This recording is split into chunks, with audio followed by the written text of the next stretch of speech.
Segundo o IBGE, quase 1% da população brasileira tem algum tipo de deficiência intelectual. Deste total, menos da metade frequenta algum serviço de reabilitação em saúde. Essas são as informações mais recentes e foram divulgadas em 2015 em uma pesquisa do IBGE em parceria com o Ministério da Saúde. O processo de escolarização dessas pessoas é o nosso assunto de hoje. Está no ar o Educação.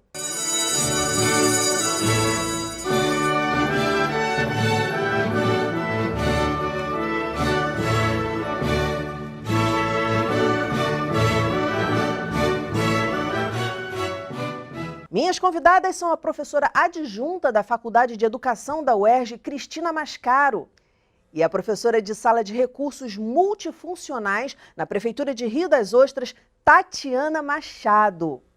Muito bem-vindas ao programa. A gente sabe, a gente já vem conversando aqui no Educação há muito tempo sobre educação inclusiva, sobre processos inclusivos, e a gente sabe que a gente não pode caracterizar um aluno, rotular um aluno por um aspecto, por um diagnóstico que ele tenha na área de saúde. Então, eu já quero começar falando isso para quem não está acostumado a assistir o Educação e também já expondo isso aqui no nosso papo. Mas eu gostaria sim de saber quais são até o pessoal em casa entender melhor, quais são as características, via de regra, que as pessoas com deficiência intelectual apresentam. Olá, eu queria agradecer a oportunidade de estar falando, sobre um grupo de estudantes, que a gente tem que desmistificar muitas questões, porque são alunos que são envolvidos por muito preconceitos, Então, pessoas com deficiência intelectual, as crianças, elas nascem, com déficit intelectual e, em consequência, elas vão ter um desenvolvimento atípico, Então, elas vão se desenvolver de uma maneira devagar, de uma maneira mais lenta, mas elas têm desenvolvimento, Então, crianças com deficiência intelectual, elas aprendem, só que elas necessitam, de métodos, de técnicas, especializados, para atender às suas necessidades, mas a gente não está falando de um grupo heterogêneo, então não existe assim, o aluno com deficiência intelectual, ele é assim, cada criança, ela vai trazer junto com o déficit intelectual, com suas questões, a história familiar, e cada um desses componentes vai ser diferente. Então, não existe a receita de bolo para o processo de escolarização da pessoa com deficiência intelectual. A gente sabe que a gente tem que ter atenção, ao que ela tem de limitação, o que precisa se desenvolver, A Associação Americana de Deficiência Intelectual, ela diz que uma pessoa, ela é considerada, assim, o funcionamento dela é melhor ou pior de acordo com as oportunidades de suporte e apoio que ela tem para o seu funcionamento. E isso vai para dentro da escola também. Então, a pessoa com deficiência intelectual, ela tem um déficit que é verdadeiro, que a gente não pode negar, mas que a partir, de uma boa escolarização, de bons métodos, onde ela tem atenção às suas especificidades, ela consegue se desenvolver, ela consegue aprender. Então, é um grupo heterogêneo. Então, não há receita de bolo. É olhar para o indivíduo e atender as suas especificidades, que também vai vir carregada da história pessoal, Existe até um mito, em relação às pessoas com deficiência intelectual, de que elas têm uma idade mental aquém, o aluno tem 12 anos, mas tem uma idade mental de 6 anos. Isso está caído por terra, porque hoje a gente trabalha, com a perspectiva social, o modelo social da educação inclusiva. Então, um aluno de 12 anos, ele não vai ter uma idade mental, ele vai ter os déficits em relação a algumas áreas, mas ele está aí na vida, na escola. Se ele tem 12 anos, ele é um jovem de 12 anos, ele não tem a idade mental, Então, é um dos mitos que a gente tem que quebrar, que é sobre essas questões e sobre o processo de ensino-aprendizagem, que eles são capazes, desde que nós eliminemos as barreiras que eles encontram lá na seara da escola, para que eles possam se desenvolver. Como todos nós, nós sabemos buscar os nossos suportes nas nossas dificuldades. O aluno com deficiência intelectual é aquele que depende do nosso olhar, A gente tem, enquanto docente, a gente tem que olhar o que esse sujeito precisa para que ele possa avançar na escola. E a gente tem visto aí alguns estudos, alguns jovens que têm chegado à faculdade com deficiência intelectual, a gente analisa o itinerário formativo e a gente percebe que ele recebeu todo o suporte e apoio necessário, Não adianta a gente colocar uma criança na escola para dizer que faz a inclusão se a gente não atende a especificidade. Exato, então, só para ela estar ali, É a famosa integração, Você integra, ou seja, você coloca ali, mas não está Você vai dizer que ela não aprende porque ela tem deficiência intelectual, mas, na verdade, se ela não aprendeu, é porque nós não tivemos esse olhar em relação às necessidades daquele sujeito para que ele possa se desenvolver. E como a Cris falou, né, esse mito de que pessoas com deficiência intelectual, normalmente elas apresentam uma idade cronológica aquém da idade que elas apresentam, realmente esse mito está caindo por terra. E eu acho que também isso é recorrente das pesquisas e do olhar que está sendo voltado para essa pessoa com deficiência intelectual hoje em dia. Né? Porque a deficiência intelectual é um atraso no neurodesenvolvimento que inclui um déficit cognitivo, ligado a esse funcionamento intelectual, e um déficit adaptativo. Então, quer dizer que o indivíduo com deficiência intelectual, ele vai apresentar um atraso nas atividades que envolvem raciocínio lógico, resolução de problemas, que necessitem de algum tipo de planejamento prévio, que exijam tomadas de decisões, que apresentem um pensamento um pouco mais abstrato, conteúdos acadêmicos, né? E tudo isso vai impactar também no desenvolvimento adaptativo desse sujeito ao ambiente em que ele vive, né? Como atividades da vida diária, na comunicação, na participação social, no funcionamento escolar ou laboral. E aí, muitas vezes, essas atividades que o indivíduo apresenta, tanto na parte intelectual quanto na parte adaptativa ao ambiente, fez durante muitos anos que as pessoas os considerassem realmente aquém as possibilidades deles. Mas, na verdade, como a professora Cristina falou, se a gente ofertar o apoio necessário, se a gente ofertar umas condições adequadas para o ambiente, independente das limitações e dos atrasos que esses indivíduos apresentem, eles vão conseguir se desenvolver dentro da sua potencialidade, dentro do tempo de cada sujeito. Perfeito. E aí eu queria falar um pouquinho sobre essas demandas, né? As demandas da escola contemporânea em relação aos estudantes com deficiência intelectual. Mas antes disso, eu queria pontuar uma coisa que é super importante, porque a gente começou falando, o diagnóstico não é essencial para a escola. Ele é importante para o tratamento, né, dos estudantes que necessitam, mas ele não é essencial para a escola, porque é o que vocês falaram, né? É a questão de adaptação de métodos. Outras crianças que também não têm deficiência têm dificuldades em algumas áreas, em algumas disciplinas. Enfim, então cada um é uma pessoa diferente da outra, então a gente tem que trabalhar essas diferenças e ver como chegar em cada um desses sujeitos. Mas em termos de escola contemporânea, quais são as demandas que a gente tem para esse público? A chave, né, está na formação inicial e continuada dos docentes que vão estar com essas crianças na escola, depois vai estar na educação infantil, depois vai estar no ensino fundamental, ensino médio. Então, eu acho que tem que ter uma formação mais específica para a gente poder entender que hoje a gente, quando fala de escola, né, escola contemporânea, é aquela escola que tem que abarcar a diversidade, né? Se a gente olhar para séculos atrás, os bebês nasciam, não se mexiam, né? Hoje a gente quer que as crianças funcionem do mesmo jeito que no século passado numa escola.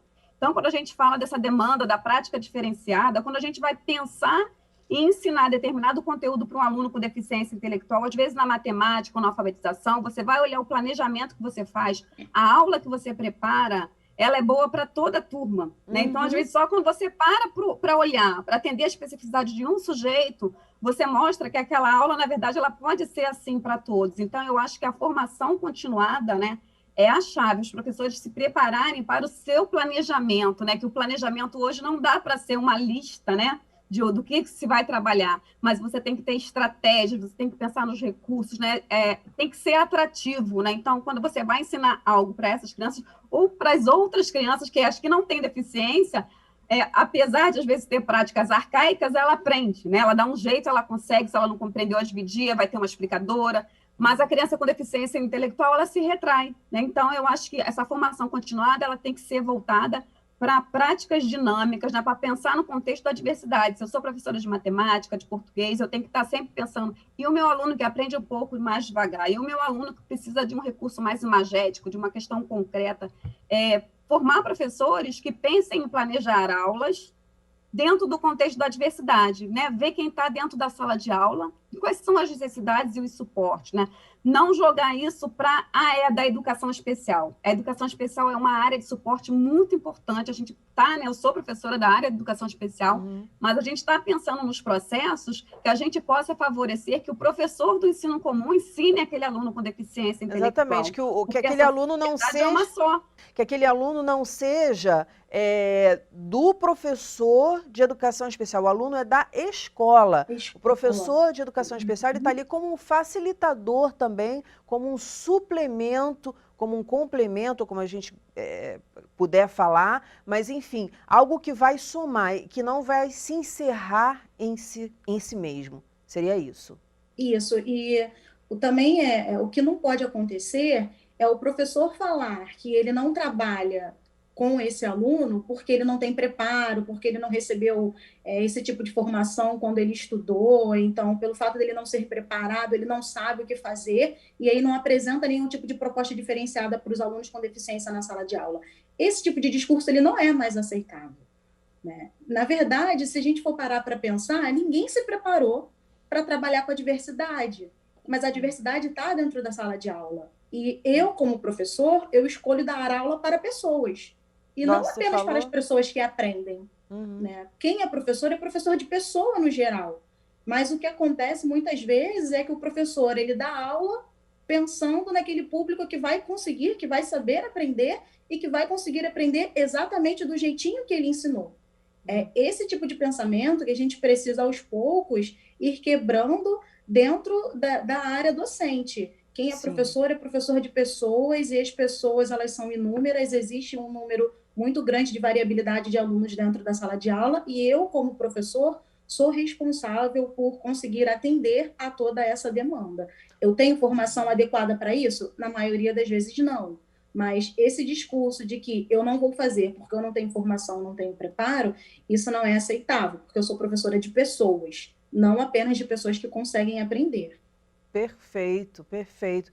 E pessoas, como você falou, pessoas são diferentes, pessoas têm problemas, pessoas têm questões, né, não é nada controlável. Então, assim, você gosta de dar aula, você quer dar aula ou você não quer. Claro que a gente sabe que tem a questão do tempo, né, de professores que têm que trabalhar em várias escolas, e aí eu quero entrar na questão do planejamento individualizado, que eu sei que Cristina defende, Tatiana acredito que também defenda. E aí, como é que fica isso? Porque a gente fala, tá, o professor tem esse compromisso, mas como é que é possível viabilizar isso, colocar isso na vida do professor, que já é uma vida muito louca, Cristina?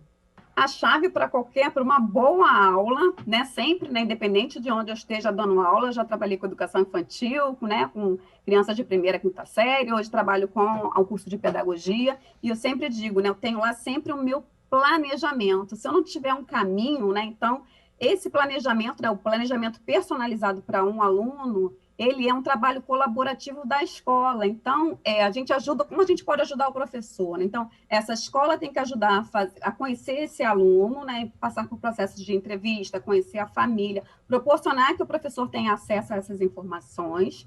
E esse professor, quando eu falo que a chave é o planejamento, quando ele sabe qual é a aula que ele vai dar naquele dia, se ele conhece aquele aluno, ele consegue personalizar a prática para esse aluno. Então, não é nada assim a mais. É um atendimento à necessidade específica. Assim como se eu fosse dar uma aula para uma criança cega e tivesse uma pintura para não borrar um limite, logo a gente olha e fala assim, a criança cega não vai pintar sem limite se eu não colocar uma barreira, um barbante, porque ela não vai conseguir ver a tinta, né, do limite. É a mesma coisa quando a gente tem um aluno com deficiência intelectual. Eu vou conhecer aquele aluno, eu vou pensar naquilo que eu tenho que ensinar naquele dia na minha aula. Eu falo assim, olha, o João, o Pedro, a Maria tem essas questões. Então, para eles, eu vou, de repente, ter que trazer uma imagem desse conteúdo, eu vou ter que trazer uma forma desse conteúdo, eu vou trazer um conteúdo já impresso para que ele possa acompanhar. Então, a chave é encaixar a personalização do processo de ensino no seu plano de aula para a sua turma, né? Então, a gente ter garantido para o professor esse momento de planejamento realmente e para aplicar. E que possa haver essa aproximação, né? Porque é interessante isso que vocês estão falando, que é conhecer o aluno. Quando a gente conhece uma pessoa, seja ela no trabalho, em casa, a gente sabe como abordar um assunto com ela, né? Ah, quero conversar sobre isso a respeito com fulano ou com fulano. A gente sabe como abordar, como chegar. Para uma você vai chegar mais devagar, para outra você vai chegar mais rápido. Para uma você vai logo de cara falar o que é importante, porque ela gosta de objetividade. Para outra você já vai contar uma historinha, porque ela precisa ser envolvida por aquilo para poder compreender. Então, assim, o que vocês estão falando também, e o que a gente fala sempre aqui na educação, é se você não se envolver, não rola. Então, assim, conhecer esse aluno, se aproximar desse aluno, pelo que vocês estão trazendo, torna esse processo muito mais fácil. Porque daí, mesmo com a correria, com o dia a dia, você já tem os seus recursos como professor, coisas que você também possa criar baseado nessa identidade que você tem a respeito dele. É isso que acontece também na sala de recursos multifuncionais, Tatiana? Sim, né? Porque as salas de recursos multifuncionais, elas são espaços criados pelo governo federal desde 2008. Esses espaços, eles, né, têm diferentes tipos de recursos materiais e imobiliários para atender a demanda dos alunos com deficiência matriculados nas escolas de ensino comum. Dentro das salas de recursos é onde acontece o atendimento educacional especializado.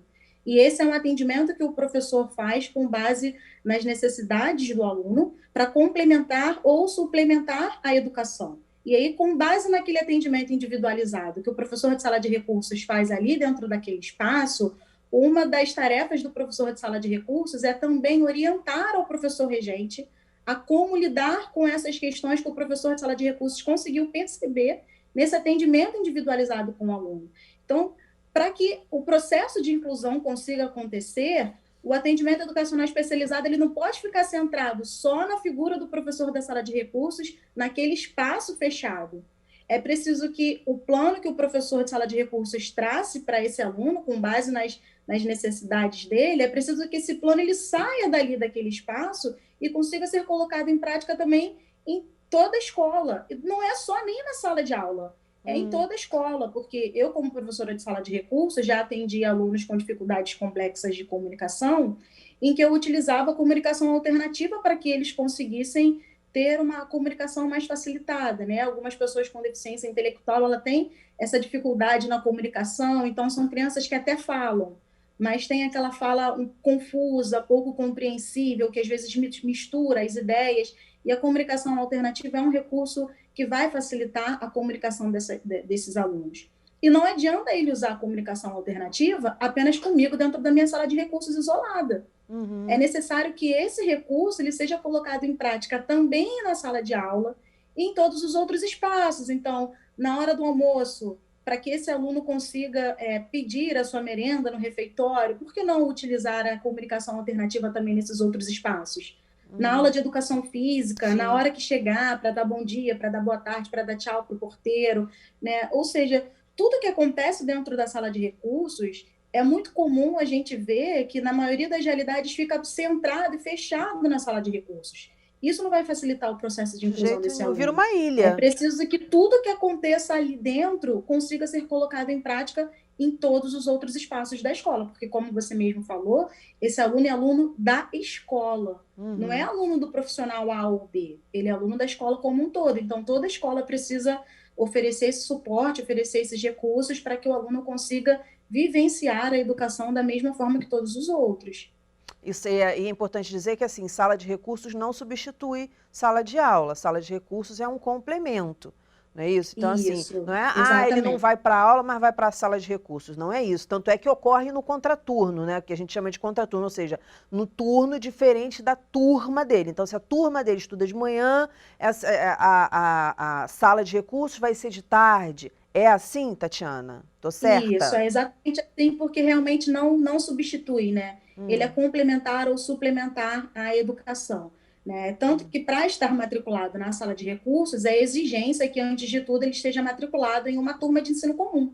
Então, o aluno ele não se matricula na sala de recursos apenas. Ele é matriculado na escola, e aí, por ser público-alvo da educação especial, ele tem o direito à dupla matrícula, que aí é a matrícula na sala de aula de ensino comum e também na sala de recursos, mas não existe essa possibilidade dele estar matriculado, dele frequentar apenas a sala de recursos multifuncionais. Ele tem que frequentar o ensino comum, né, junto com todos os outros alunos da sala, e no contraturno ele frequentar o AEE dentro da sala de recursos. É assim Que é mesmo. atendimento Educacional educacional especializado. especializado.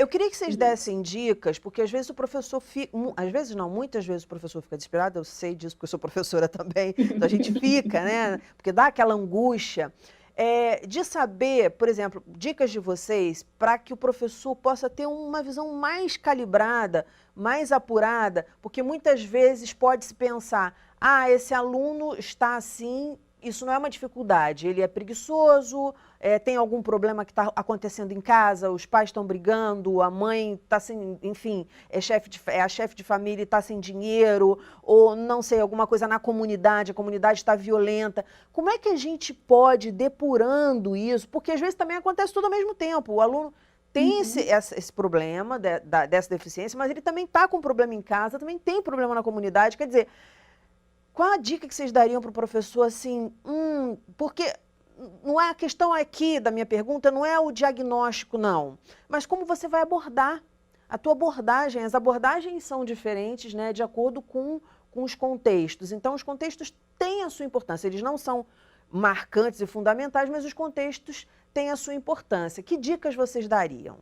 Eu acho que, no caso, enquanto professora de ensino comum, né, uma boa dica é estabelecer parceria, né, com alguém da educação especial, né? Você ter um contato em que você possa estar trocando, você ter uma referência, né? Por exemplo, algum especialista na área de deficiência intelectual, que você possa estar trocando, que você possa estar contando dia a dia os seus desafios com esse aluno que está se apresentando e você não está tendo uma boa prática. Eu chamo que a gente só faz inclusão com rede de apoio, né? Então, a grande questão é você criar uma rede de apoio para fazer o seu trabalho. Então, você sozinho, o professor sozinho, ele não consegue realmente ter um bom êxito em relação às questões relacionadas a dar conta do processo de ensino-aprendizagem, dar conta dessas questões socioemocionais. Então, eu acho que a rede de apoio, né, com o especialista da educação especial, e o diálogo também constante com a família, buscar ter uma forma de estar sempre dialogando para a gente saber o que está acontecendo, né? Eu já tive problemas com a aluna, assim, que a aluna, de repente, né, com déficit intelectual, mas, de repente, ela travou, ela não me dava mais resposta nenhuma. E aí eu fui descobrir que os pais estavam passando por um processo de divórcio que ela nem conseguia falar o que estava acontecendo, né? Então, a gente tem que ter esse diálogo. Diálogo é a chave, diálogo e rede de apoio. Nunca ficar sozinho, a gente sempre está buscando ajuda, né? Principalmente se você tiver um especialista para contar. Maravilha. E é tão importante isso que você falou, Cristina, porque nós, professores, a gente entra em sala, como é a gente que está em sala e estão os alunos, a gente sente meio que assim, eu estou sozinha aqui, né? Eu tenho que dar conta dessa turma, eu tenho que dar conta do desenvolvimento dela, enfim, dela em todos os aspectos aqui nesse ambiente. E é interessante isso, e aí a gente já falou, mas agora vou usar a expressão e a gente vai se aprofundar um pouquinho no ensino colaborativo, que é disso que a gente está falando o tempo inteiro. O aluno é da escola. Eu queria que vocês falassem um pouquinho mais como isso pode ocorrer na prática, porque muitas vezes para os professores, isso é lindo, é uma filosofia linda, mas aqui isso não vai acontecer porque na prática não funciona. Então, vocês como professores, eu queria ouvir a palavra de vocês em relação a isso. Na prática, como seria esse ensino colaborativo? Principalmente ele se baseia, depois a Tati pode falar um pouquinho dessa experiência em relação ao que acontece lá na rede, mas o princípio dele, né, do ensino colaborativo é que em uma turma, né, o princípio próprio que a gente chama até da bidocência, é que uma turma tenha, né, um professor do ensino comum e um professor especialista, e que juntos eles pensem nas estratégias de ensino para a turma como um todo, né? Isso é o sonho, mas não é a realidade que a gente consegue. Nós não conseguimos hoje dispor de estar com 2 profissionais do mesmo espaço, né?